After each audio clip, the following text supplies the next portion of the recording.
Next, or rather simultaneously, it was time for the Cabal to take revenge on Russia, once again. Financed by their partner in crime, the Rothschilds, they started the Russian Revolution. Their pawn and frontman, Lenin. His real name, Vladimir Ilyich Ulyanov. Every historian will agree on the fact that Lenin was heavily influenced by Karl Marx, the founder of communism. But Marx wasn't Russian, he was German. Lenin was Russian, but as he spent many years in exile in Finland, Switzerland, England and Germany, he had become almost a stranger to Russia at the time the first part of the Russian Revolution broke out in February 1917. He was completely westernized. Marx had inspired him massively with his 1848 pamphlet, The Communist Manifesto. Lenin wasn't just inspired by Marxist communism, but also by his Jesuit background. Marx was trained in Germany at a Jesuit school, and after that he was tutored by Jesuits in the British Museum on the tenets of communism, as confirmed by ex-Jesuit priest Alberto Rivera. Another source of Marx being a Jesuit coadjutor, an assistant bishop, is Otto von Bismarck, who wrote in the North German Gazette that Marx was under control of the Jesuit priest Peter Becks, then Superior General of the Society of Jesus. And there was more Jesuit influence on Lenin. His right-hand man, Felix Dzerzhinsky, who was the head of the Soviet secret police, was a great admirer of the Jesuits. Furthermore, Lenin formally readmitted the Jesuits into Russia in 1922, which is rather strange, as religion was prohibited at that time within communism. But then again, was it strange?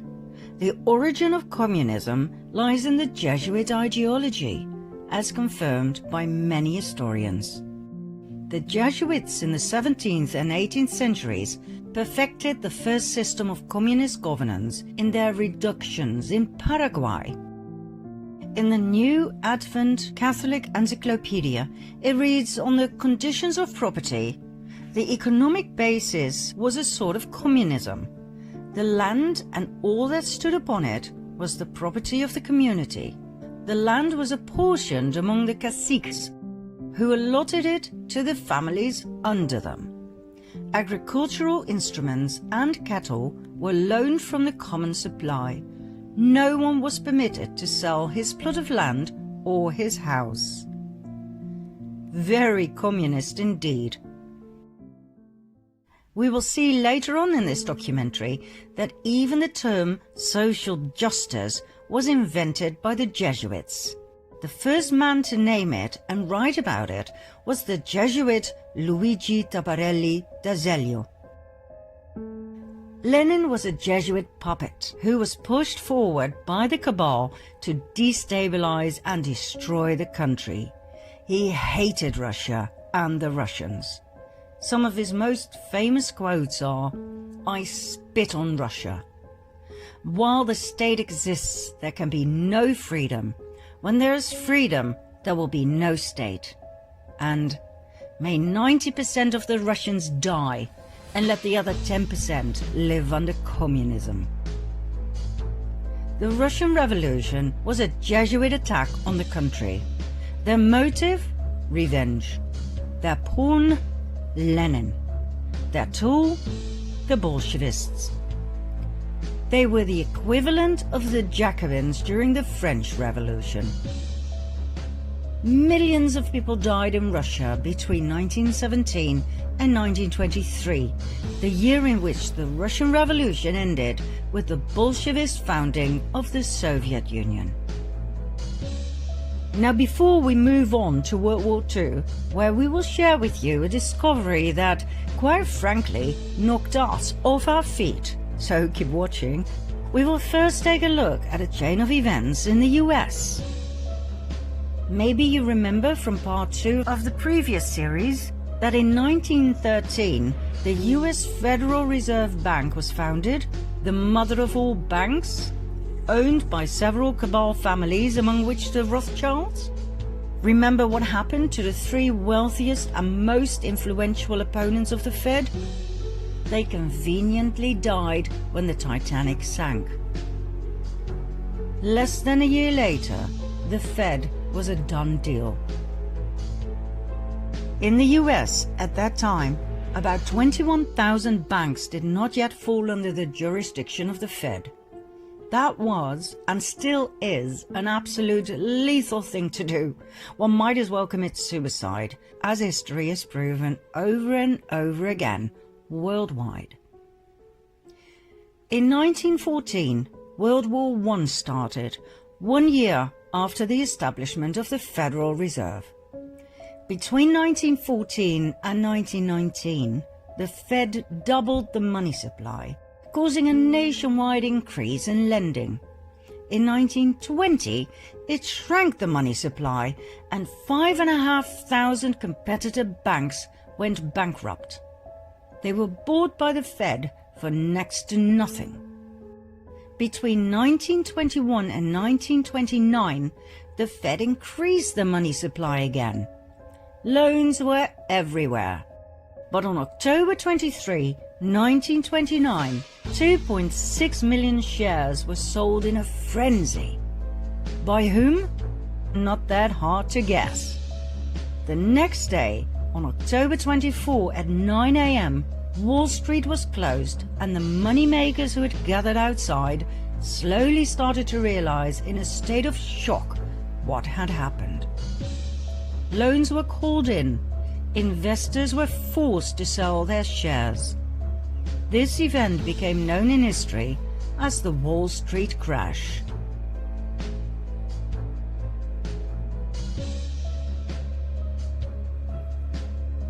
The Wall Street crash brought the rest of the world on its knees too. 16,000 competitive non-Fed banks went bankrupt. They too were bought for next to nothing. It was called the greatest robbery in history. But it wasn't enough. The Fed reduced the money supply even further by 30%, causing starvation throughout the US.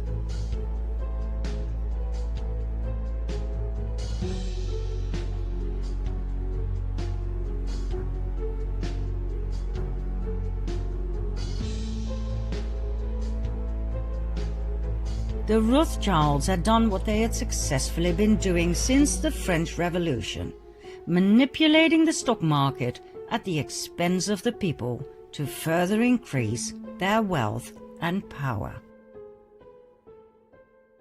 Congressman McFadden was so horrified he began impeachment proceedings against the bankers who owned the Federal Reserve. Like I said, he might as well have committed suicide straight away. He was poisoned at a banquet, and the impeachment was abandoned. One simply does not get in the way of the Khazarian cabal. 4 years after the Wall Street crash in 1933, on the pretext of getting out of the Depression, the banks persuaded the government to carry out a national gold seizure, on penalty of imprisonment for 10 years. That's right. Under pressure of the Fed, President Roosevelt signed Executive Order 6102 to make the impoverished American people give up their gold. They had nothing left. With the gold standard gone, the cabal had no more limitations on how they could manipulate the money supply. This meant absolute dominance. On top of everything else, income tax was created in 1913 to cover the huge amounts of money the government was paying the Federal Reserve. Like we said in part 2 of the previous series, income tax is illegal. We were just never told. One of the dire consequences of the Wall Street crash was that the Fed called in all international loans. The country that was the worst affected was Germany. After World War I, the country had to pay reparations to the victims, for which it desperately needed the loans, as well as for rebuilding the country and the economy. When the Fed called in their loans, the German economy collapsed. The country dived into a deep depression. That same winter, about 2 million people were unemployed. Less than 3 years later, that number had tripled, meaning a staggering unemployment rate of 40%. The government's expenses to support these people went through the roof. The Chancellor cancelled unemployment support in a desperate move, which made things even worse. More chancellors came and went. Nobody knew what to do with this mess. People were losing faith in democracy, music to the ears of the cabal, and sought help from extreme left, the communists, or extreme right, the Nazis. In January 1933, Hitler became Chancellor of Germany. Although he had a majority of seats in parliament, he did not have the absolute power he desired. Conveniently, only 4 weeks later, the Reichstag, home of the German parliament in Berlin, was set on fire, allegedly by communists. Hitler used the event to persuade President Hindenburg to pass an emergency act restricting personal liberty. The act abolished freedom of speech, assembly, privacy, and the press. It abolished the right to own property and the right to trial before imprisonment. It legalized phone tapping and interception of correspondence. The decree was used as the legal basis for the imprisonment of anyone considered to be opponents of the Nazis. People could be imprisoned for any or no reason. That night, around 4,000 people were arrested, imprisoned and tortured by the SA. Hitler was now able to imprison communist leaders, so his main opponent during the elections, the Communist Party, fell apart. Hitler's SA intimidated the rest of the opposition, after which he pushed through the Enabling Act that enabled him to make laws without the parliament's consent for the next 4 years. This gave Hitler absolute power. He then banned all political parties. Only the Nazi Party was allowed to exist. The final obstruction to absolute dictatorship was dealt with on June 30, 1934, called the Night of the Long Knives, when 400 SA members who were making demands were slaughtered by Hitler's SS. 1.5 months later, Hitler was in absolute control of Germany. He had become the Führer, meaning he was president, chancellor, and head of the army. Members of the armed forces had to swear a personal oath of allegiance, not to Germany, but to Hitler, which is so Jesuit. Remember the oath of absolute subservience and obedience to the Supreme General? Who was Hitler, really? Hitler came from an interesting family. His mother was Clara Pölzl. His father was Alois Hitler. Alois's mother is where things get really interesting. Her name was Maria Anna Schiggelgruber. She was a simple peasant girl from a village called Stronens near Dollersheim. At the age of 42, still being single, she gave birth to Alois. At the time she conceived, September 1846, Maria lived in Vienna, where she worked as a servant for none other than Anselm Salomon von Rothschild. As soon as the family discovered her pregnancy, she was sent back home, where Alois was born. Maria refused to tell who the father was. It must have been someone with power, for she kept it a secret for the rest of her life and the father did not feel the need to marry her. When Alois was 5 years of age, Maria married Johann Georg Hitler. Even though many researchers believe he must have been Alois's biological father, he never acknowledged the boy as his own. It wasn't until Alois was 40 years old when he suddenly changed his surname from Schickelgruber to Hitler. Why wait so long if he was truly Hitler's son? That doesn't make sense at all. Alois married Clara Pölsel. It was his third marriage. They had 6 children, 4 of which died at a very young age. The only 2 surviving children were Adolf and his sister Paula. Nobody knows for sure who the biological father of Alois Hitler was. Several names have come forward: Leopold Frankenberger, Johann Nepomuk Hitler, Johann Georg Hitler's brother. But we found no real evidence for any of the above. They all seem to have been used as a decoy to take our attention away from Anselm Salomon von Rothschild. So, why do we believe it was Rothschild who impregnated Maria? Because of several indicators.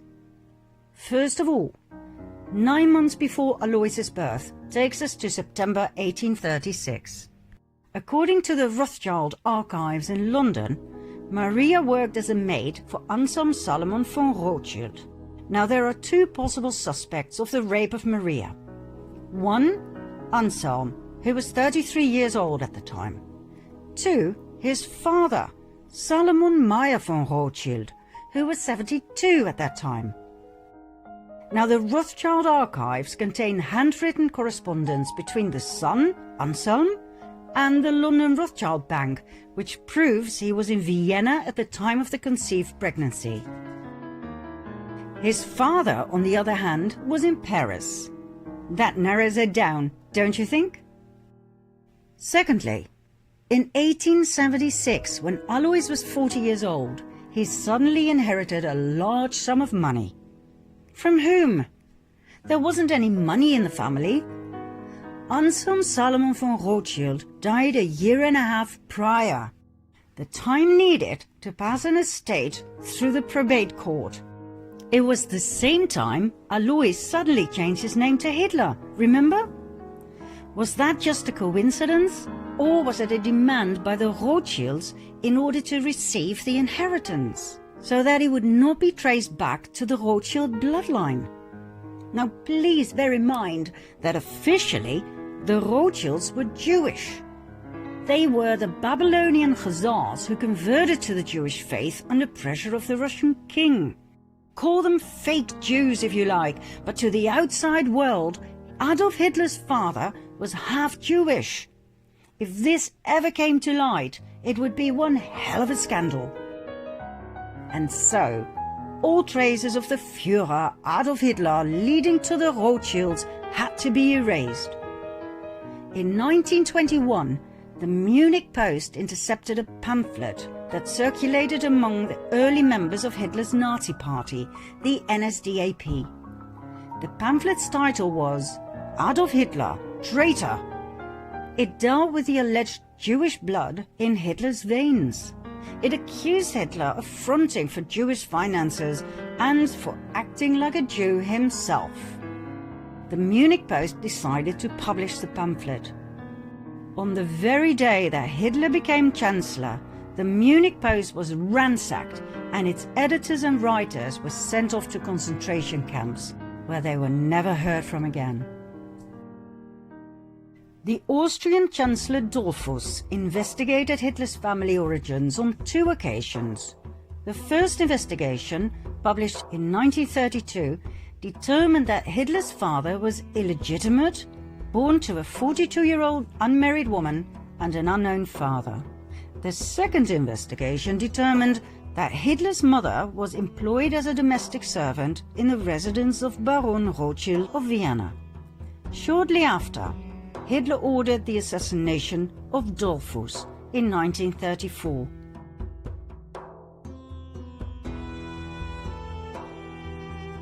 Adolf Hitler once told his nephew, William Patrick Hitler, These people must not know who I am.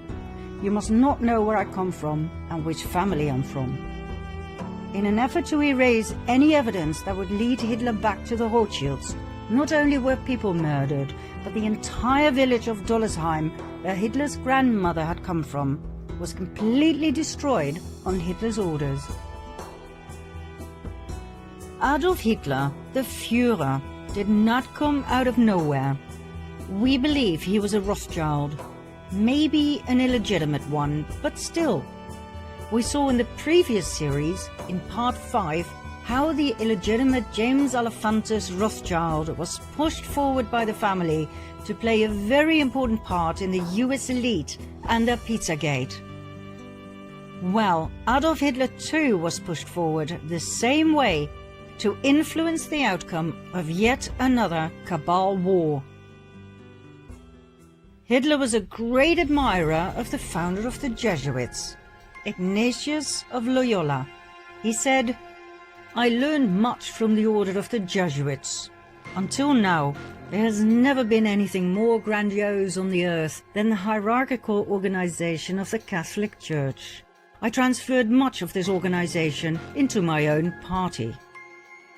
Hitler called Heinrich Himmler, the inventor and organizer of the Holocaust, the Reichsführer of the SS, and compared him to Ignatius of Loyola.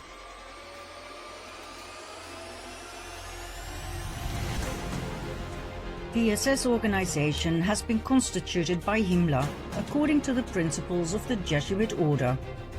The regulations and the spiritual exercises prescribed by Ignatius of Loyola were the model Himmler tried to copy exactly. Himmler's title as Supreme Chief of the SS was to be the equivalent to the Jesuit general, and the whole structure and direction was a close imitation of the Catholic Church's hierarchical order. Absolute obedience was the supreme rule. Every order had to be executed without comment. Hitler presented himself as the solution to all problems. He offered jobs in the war and weapon industry. He got rid of everyone he blamed for Germany's problems. The Jews, the Gypsies, the Communists, the disabled, the homosexuals, and he confiscated all of their money. Hitler was supported by a highly efficient propaganda machine led by SSer Joseph Goebbels, who brainwashed the German people into believing that Hitler was some sort of a messiah and that the Jews were the cause of all evil. Well, we all know what happened. 85 million people died in World War II.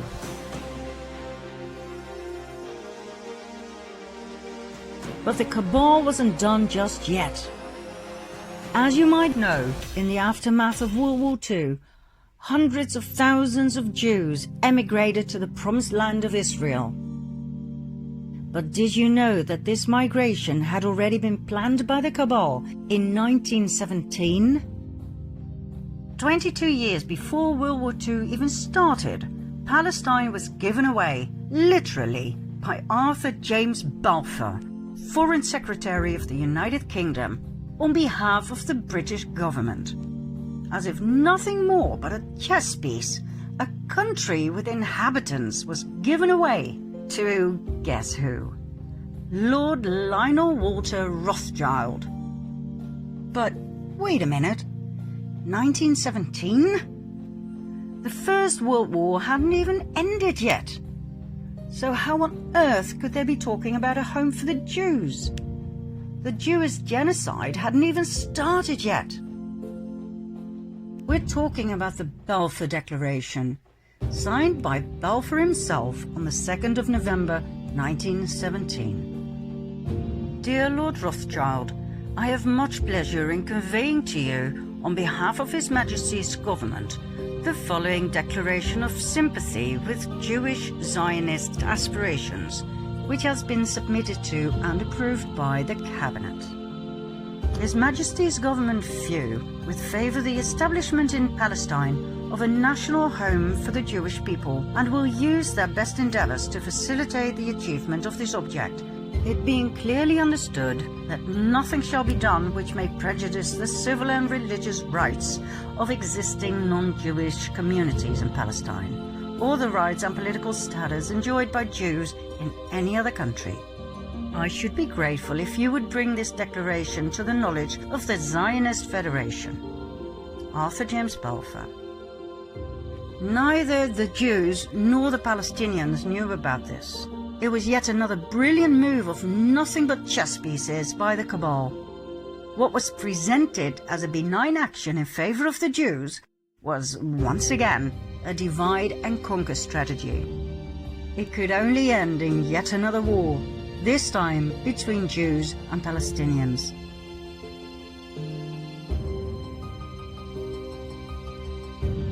The Jewish people were willingly and knowingly murdered 22 years after the Balfour Declaration was signed. Why? Because the Rothschilds and the other cabal families had but one focus: Jerusalem. It's not by chance that so many family members have Solomon in their name. The Temple of Solomon, Temple Mount, and therefore the land of Israel was their main priority. We will soon tell you why and expose their deepest and darkest secret.